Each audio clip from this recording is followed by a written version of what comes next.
I think the one thing I'd like for you to take away from anything that I say today is this one point, that nothing in this world works the way you think it does. Nothing. The police aren't who you think they are. The sheriff is not who you think he is. Banks do not do what you think they do. Governments don't operate anywhere near the way you think they do. And that's why today, when you look at what's going on in the world today, none of it makes any sense. It's all crazy. It makes no sense at all. Seems very destructive. But actually, in point of fact, you don't know how the system works. It's working perfectly fine. The rich get richer and the poor get poorer.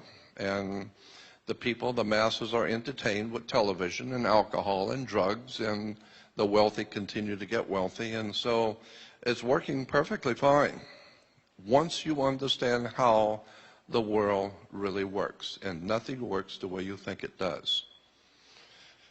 My whole life I have been interested in theology and religion, and that's my real love, and I've spent all of my awakened hours of research throughout the country and throughout the world studying theology and religion, but not to learn from it, but to learn about it. And it's a fascinating story once you see how our religions came into being, and you begin to see things that you've never seen before, and begin to have questions that never occurred to you before. And so that's been my major love. But I also, in the early 80s, very early 80s, came into contact with some people who were experts on government banking. And I was in their company for many years. And I learned how governments work, and it was absolutely astounding to me to see the real truth. It's taken me 48 years to get here tonight, but I'm going to give you a secret that I've learned. I'm going to give this to you for free. This is a secret, and it's a very powerful secret.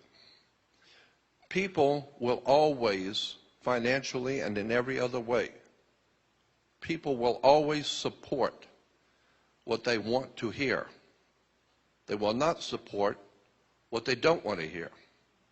If you like country music, you're not going to pay $30 for a rap concert. If you like a particular movie star, you're not going to go see somebody else. People will always, if you like a particular kind of food, you're not going to the opposite restaurant. So people will always support what they want to hear. And the one thing around the world that the ancient peoples and anyone who has traveled and dealt with the public, you will find the one thing that people, generally speaking, do not want to hear is the truth. Nobody is happy when they have to be faced with the truth. And so there are some brave people, like maybe you here today, who are at least open to hear something that may conflict with what you believe or what you know, but at least you're truth seekers. That's what I have always been, as a truth seeker.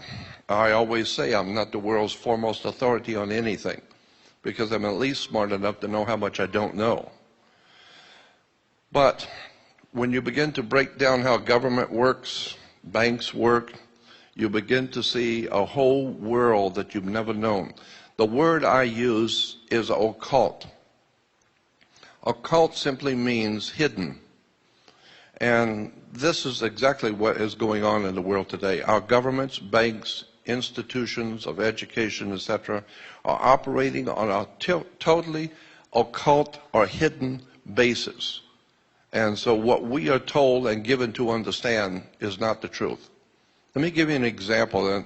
How many people have heard me lecture or talk about the maritime system of commerce? Okay, so most people at least have heard about the subject. For those of you who haven't, I'll just give you some examples. when you go into court, why do you have to go to court? You play tennis on a court. You play basketball on a court. The whole idea in a court is to put the ball back in the other guy's court. So you have a team of lawyers, and they throw the ball back in the other guy's court, and that team throws the ball back in the other guy's court, and the judge is a referee. And he doesn't care who wins or loses. He's going to get paid anyway. So he wears a black robe. Black robes, most people never question, why do Catholic priests wear black robes? Kids that graduate from high school wear black robes. Judges wear black robes. Rabbis wear black robes because black robes represent the planet Saturn. They are a symbol for the planet Saturn. Saturn was called by the ancient people Lord of the Rings, and Saturn is Lord of the Rings. This is why women were told in the ancient world to listen to their God, and the concept was they would wear an ear ring. Men were to get married before their gods. They would wear a wedding ring because the old ancient god of the Middle East, one of the ancient gods of the Middle East, was the planet Saturn. Saturn was directly connected to Yahweh, the Hebrew God. And so this is why even today the Jews celebrate the worship of Saturn. Saturn in the old Phoenician language was called Shabbath. Look up in the Phoenician language, you will find that the planet Saturn was called Shabbath. And his worship to honor him once a week was called Sabbath. So when the Jews are having Sabbath, they're actually paying homage to their god Saturn, Lord of the Rings.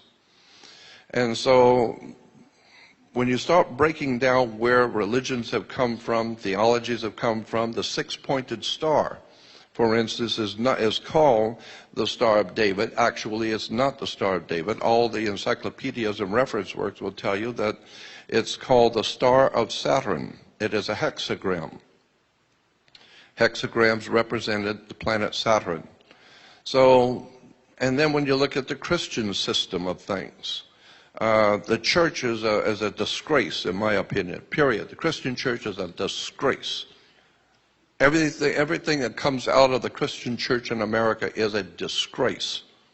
It's filled with lies, deception, innuendos. It is a money-making corporation. It operates under maritime admiralty law. And there is a whole world of knowledge that Christians have not been given about the scriptures, about who wrote the Bible, where it came from. I have found that even Judaism is not a BC religion. It did not exist in the BC. So when we talk about ancient Jerusalem, there was no ancient Israel. Jerusalem, yes, but no ancient Israel. So when you think about and how preachers and religious leaders talk about ancient Israel this and ancient Israel that, in point of fact, Israel is not a BC religion. The whole concept of the Old Testament was developed right around the 9th, 10th, and 11th and 12th century AD. So that the Old Testament is not an ancient record of an ancient people. There was no ancient Israel. Two of the greatest scholars, archaeologists in Israel, have written a book called Unearthing the Bible. And these two men, these two archaeologists, are the best and the brightest of the archaeologists in Israel. And in their book, basically, that's what they said. There was no Moses, there was no King Solomon, there was no King David. The entire thing was written probably in the 8th, 9th, and 10th century AD in Europe, developed and ultimately taken, all of that was taken by the Jesuits in the Catholic Church and rewoven into a story and given to us today as an ancient Israel. There was no ancient Israel. Never existed. There was no Moses. There was no King Solomon. Solomon was Sol, Om, On. Sol is Latin for the sun. Om is the Hindu word for the creative force. And On is the name of the sun in Egypt. The Greeks call it Heliopolis, but the Egyptians call the city of the sun On. Go look in a dictionary, look up the word On. It will tell you it's the city of the sun in Egypt. This is why you flip a light switch on, because it was a city of light. So you take Sol, Om, On, the three names of the sun in the ancient esoteric languages, it becomes Sol, Om, On, or Solomon. Even in the ancient Bibles, the old Bibles from the 12th, 13th, and 14th century, in the Bible, it didn't say King David. It kept talking about King Druid. And incidentally, the system of government and laws that we live under today in America and in the Western world is a Druidic system. America is a Druidic country. Canada is Druidic. Like I said, Western civilization is a Druidic establishment. The Druids were a very powerful priesthood in Europe, even before the Roman Empire existed. And they were the attorneys, the lawyers, the religious leaders, the politicians. It was called the Druidic system. And one of the most important symbols in the Druidic system was a magic wand, like Merlin the magician with his magic wand. And orchestra leaders and conductors use a magic wand. That's a Druid symbol. And the Druid symbol of the magic wand was made out of the wood of a holly tree. It's made out of Hollywood. And the entire establishment in Hollywood is a Druidic system. So if you don't understand Druidic symbols, you'll never know what's going on in Hollywood and where they're being financed, who's financing them, and how this stuff really works in relation to government. There's an enormous amount of material out on the web showing pictures from motion pictures from 5, 6, 7 years before 2000, before 9/11, in which 9/11 is in motion pictures. And the original film of Matrix, in the original Matrix movie, the star is giving some kind of an affidavit to sign, which is his identification or something. And the camera zooms in on it for just a moment when he's signing it. But if you stop the film, stop it and back it up and zoom in, you will see the document is about something that is going to happen. It says September 11, 2001. And this was way before September 11, before 9/11. Chris Carter, classic example when I'm talking about Hollywood. Chris Carter, the creator of X-Files. When X-Files ended, Chris Carter, the producer, started a whole new television series called The Lone Gunman. And the very first movie was a lead-off movie for the new television series. And in that movie, that came out right around February or March of 2001.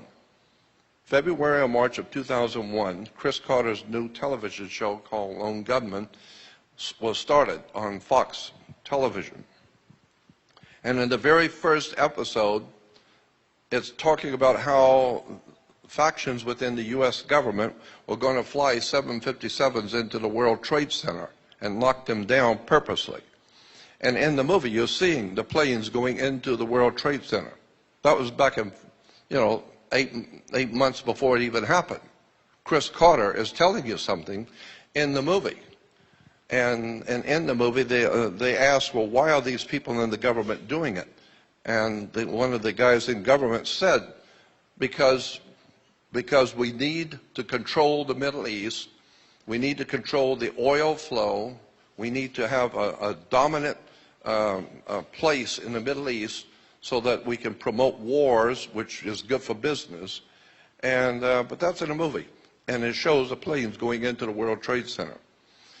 General Electric, about 3 or 4 years before 9/11, General Electric came out with a refrigerator in Italy. And on the face of the refrigerator, painted, were 2 jets flying into the World Trade Center. Shows the World Trade Center and 2 big planes flying into them. And I have many, many pictures from Hollywood showing 9/11 jets flying into the World Trade Center. So all I'm saying is that Hollywood knows what's going on. And this whole thing is being orchestrated from behind the scenes to knock down the World Trade Center. I mean, and the day it happened, I became so depressed, I just dropped out of speaking I no longer toured. I no longer did radio. I no longer talked to anyone. And I've been out of commission for many years because 9/11 just shut me down. As far as I was concerned, I was through with America. I'm through with all of it.